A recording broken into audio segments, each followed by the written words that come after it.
Pada 14 Oktober 1975, di area hutan Ridley Creek State Park di Edmond Township, Delaware County, Pennsylvania, Amerika Serikat, seorang pelari yang melintasi area itu menemukan sisa-sisa kerangka manusia yang kemudian diidentifikasi sebagai milik Gretchen Harrington 8 tahun yang telah dinyatakan hilang pada 15 Agustus 1975. Ditetapkan kemudian bahwa penyebab kematiannya adalah akibat pembunuhan karena terdapat luka di kepala berdasarkan hasil otopsi. Setelah penemuan itu, polisi melanjutkan penyelidikan mereka, di mana sebelumnya ketika gadis itu menghilang, mereka telah mewawancarai banyak orang, termasuk teman-teman Gretchen, tetangga, dan pendeta di gereja di lingkungan itu, karena Gretchen juga adalah putri seorang pendeta. Lalu, siapa yang telah membunuh gadis malang itu? Dapatkah polisi mengungkap pelakunya?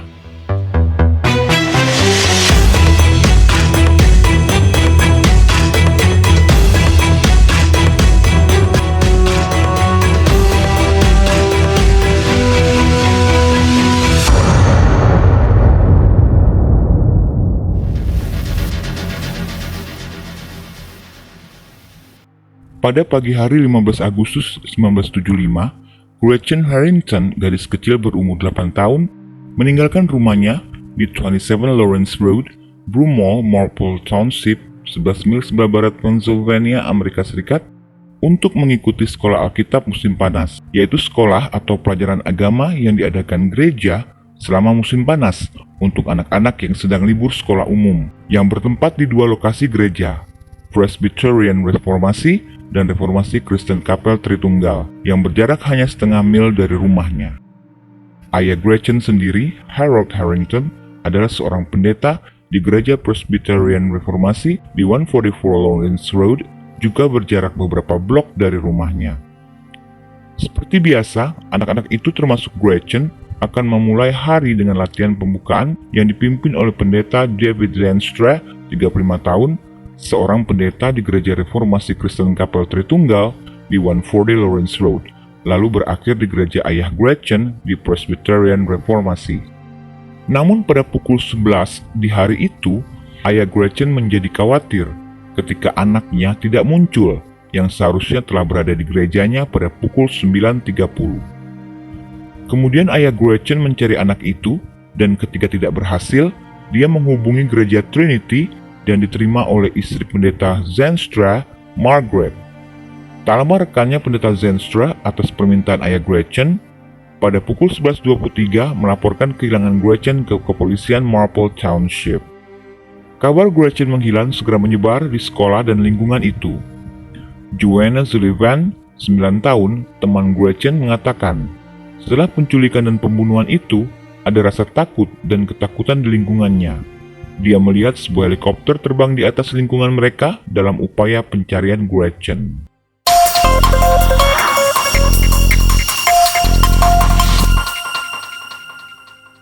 Setelah Gretchen dinyatakan hilang, polisi mengadakan pencarian.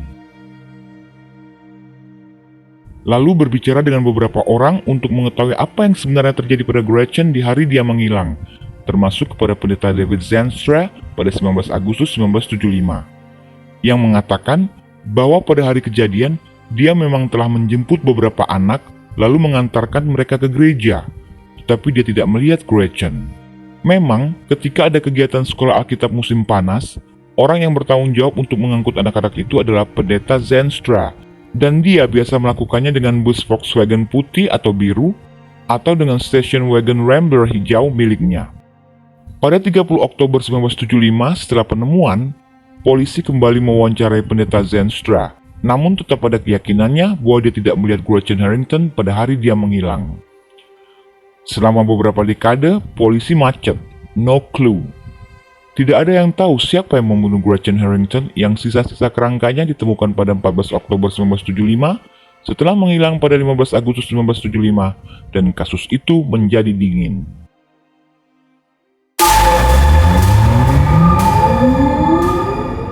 Pada 2 Januari 2023, seorang wanita yang identitasnya menurut laporan polisi sebagai C.I. Hashwan datang dan melapor ke kepolisian Marple Township, di mana dia mengaku bahwa dia dahulu bersekolah yang sama dengan Gretchen dan saudaranya Zoe Harrington.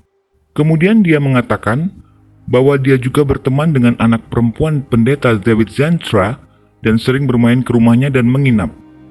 Selama 2 kali menginap, pendeta Zenstra pernah membangunkannya dengan menyentuh daerah selangkangannya. Dia merasa aneh dan tentu tidak nyaman, lalu memberitahu anak Zenstra tentang tindakan ayahnya, dan putri Zenstra itu mengatakan bahwa kadang-kadang ayahnya melakukan itu. Waduh, kepada siapa, nak? Oke, ketika hal itu dia beritahukan kepada orang tuanya, tak lama kemudian pendeta Zenstra sekeluarga pindah ke Plano, Texas, pinggiran kota Dallas. Lebih lanjut, wanita itu kemudian menunjukkan kepada penyelidik sebuah buku harian yang dia simpan ketika dia masih kecil. Dalam satu entry tertanggal 15 September 1975 dia menulis, "Coba tebak, seorang pria mencoba menculik Holly 2 kali. Holly mengacu pada seorang teman perempuan di kelasnya. Ini rahasia, jadi aku tidak bisa memberitahu siapapun.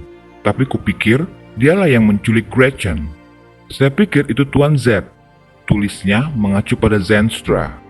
Berbekal hasil wawancara dan entry jurnal wanita itu, kemudian polisi segera melacak keberadaan Zenstra yang sudah pensiun sebagai pendeta pada tahun 2000 dan tinggal di kota Marietta, Georgia, barat laut Atlanta, yang sedang menikmati masa pensiunnya.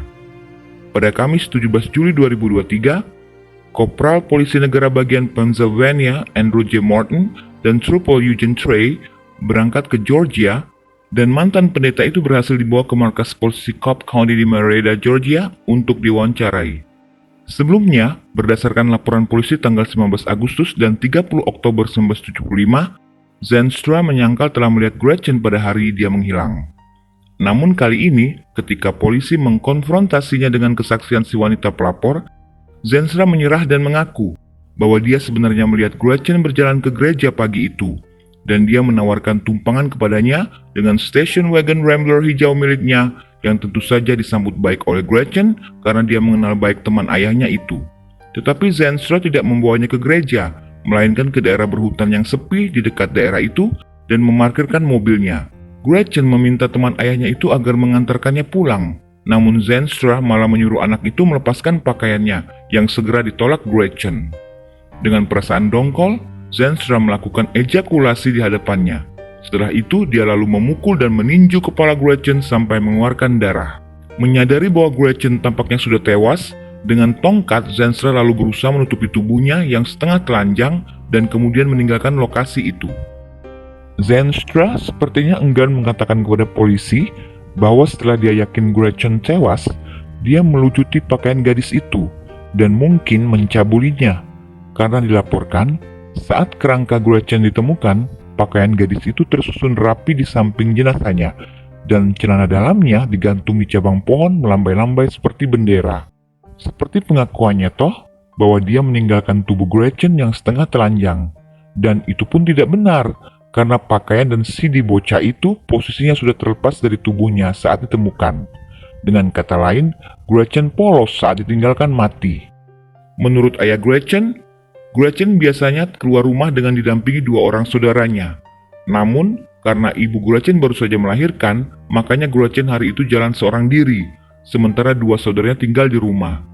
Dan karena Gretchen juga berteman baik dengan anak Zenstra, makanya pendeta itu sangat familiar dengan Gretchen. Ayah Gretchen, Harold Harrington, saat ini sudah tidak ada. Dia meninggal pada November 2021 di usia 94 tahun. Dia tidak menyaksikan sang predator yang membunuh anaknya sudah masuk radar polisi atau terdeteksi. Rest in peace, Rev.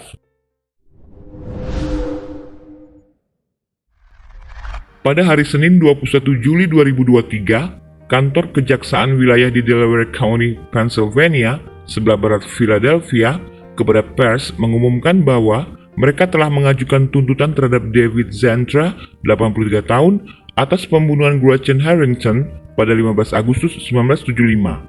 Mantan pendeta itu didakwa dengan pembunuhan, penculikan anak di bawah umur, memiliki alat kejahatan, dan pembunuhan tingkat pertama, kedua, dan ketiga. Dia ditangkap setelah mengakui perbuatannya saat diwawancarai polisi pada 17 Juli 2023 dan ditahan di penjara di Cobb County, Georgia. Dia mengajukan jaminan namun ditolak otoritas setempat. Zenstra bersikeras menolak ekstradisi ke Pennsylvania dan Kejaksaan Delaware, Pennsylvania, sedang mencari surat perintah gubernur untuk membawanya ke Delaware County. Jaksa Delaware mengatakan pada jumpa pers Senin 21 Juli 2023, David Vantra is, ladies and gentlemen, a monster. He is every parent's worst nightmare. We're going to try him, we're going to convict him, and he's going to die in jail. And then he's going to have to find out what the God he professes to believe in holds for those who are this evil to our children. Situs web Gereja Reformasi Kristen mencantumkan David Zensra sebagai pensiunan pendeta dan ditahbiskan pada 20 September 1965. Selain Gereja Reformasi Kristen Kapel Trinity di Broomall, dia juga melayani di gereja-gereja di New Jersey, California, dan Texas antara tahun 1965 dan 2005. Di hari yang sama, Gereja Reformasi Kristen menyampaikan bela sungkawa mereka kepada keluarga Gretchen Harrington. Kami juga berduka mendengar bahwa seorang pendeta CRC atau Christian Reformed Church telah ditangkap karena pembunuhan. Kami menyadari bahwa kami hidup di dunia yang rusak dan penuh dosa, di mana kekerasan dapat terjadi di mana saja oleh siapa saja, bahkan di dalam gereja kami dan oleh para pemimpin kami yang berpegang teguh pada standar tertinggi. Kantor Kejaksaan Negeri Delaware County telah mengumpulkan sampel DNA Zensra yang akan dibandingkan dengan DNA yang dikumpulkan dalam kasus terbuka lainnya di Pennsylvania dan di seluruh negeri. Pada 22 Juli 2023, Joanna Falcon Sullivan, teman sekolah Gretchen, sangat terkejut ketika mengetahui bahwa Zensra adalah pelakunya, karena pada Oktober 2022, dia telah menerbitkan buku kisah Gretchen, Marple's Gretchen Harrington's Tragedy, Kidnapping, Murder, and Innocence Lost in Suburban Philadelphia. Saat menyusun buku itu bersama temannya Mike Mathis, dia mewawancarai Zensra, istri dan putrinya. Namun, mantan pendeta itu memiliki ingatan suram tentang hari ketika Gretchen hilang, kata Sullivan. Oke, karena ini kasus dingin 48 tahun yang lalu dan baru beberapa hari terungkap, kepolisian dan kejaksaan Delaware sedang sibuk mengatur ekstradisi Zensra dari Georgia ke Pennsylvania, yang prosesnya bisa memakan waktu 3 bulan. Lalu kemudian tentunya mengatur persidangannya. Bisa ditebak berapa puluh tahun Zensra akan dihukum jika kita lihat dakwaannya. Zensra yang sudah berumur 83 di tahun ini tentu akan mati di penjara sesuai pernyataan jaksa. Karena pembunuhan terhadap anak-anak adalah salah satu yang paling dikutuk di Amerika dan bahkan mungkin seluruh dunia. Yang bikin saya salut, perempuan yang melapor itu bisa selama 48 tahun menyimpan rahasia, yang alasannya hanya dia yang tahu. Mungkin dia sedang beres-beres gudang kali ya, lalu menemukan buku diary jadul. Dan memang, polisi mulai menyelidiki kembali kasus Gretchen pada tahun 2017, walau tidak jelas apa yang memicu minat baru mereka dalam penyelidikan itu, sehingga mungkin wanita ini terpanggil untuk melaporkannya berdasarkan pengalamannya dan dia memilih di tahun 2023. Atas terungkapnya pembunuhan Gretchen, pihak berwenang lalu menyelidiki kemungkinan keterlibatan pria berusia 83 tahun itu dalam hilangnya seorang gadis berusia 4 tahun, Amanda Nikki Campbell, dari California pada Desember 1991, karena Zensra pernah bertugas di sana. Dia diculik oleh orang asing saat naik sepeda menuju ke rumah temannya. Tubuhnya tidak pernah ditemukan, kasusnya ditetapkan sebagai orang hilang. Oke, bagi yang punya anak kecil, jaga baik-baik ya Bapak Ibu, karena kadang-kadang kejahatan bukan berasal dari luar, tapi dari diri kita sendiri yang lalai. Oke, sampai jumpa di cerita lain.